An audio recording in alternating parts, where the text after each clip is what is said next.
Hey guys, welcome back to another video, and in this video I'm going to show you how you can fix your problem when Riot Client is giving error while installing or uninstalling and it is still running in background. So how to do this, let's get started. First what you need to do is right click on your taskbar and then click on Task Manager.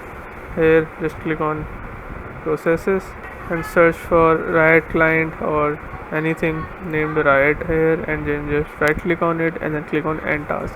After doing this, just restart your PC,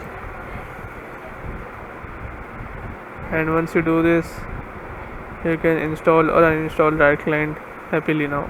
So yes, this is how you can do it. If your problem still occurs, so make sure to comment down below so we can bring a detailed guide on this video. Alright, that's it for today's tutorial. I really hope this video helped you solve your problem or learn something new about your PC. My goal on this channel is to make everything about computers simple and easy, whether it's fixing errors, downloading software or any game, boosting performance of any Windows or any game, or understanding new tools. If this video was helpful in any way, don't forget to hit the like button because it really motivates me to keep bringing you more useful content.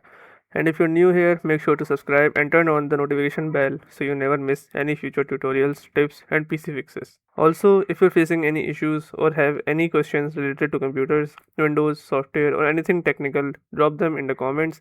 I read all of your comments and I'll try my best to help you out. Thanks a lot for watching. Take care of your system, keep learning, and I'll see you in the next video. Thanks for watching.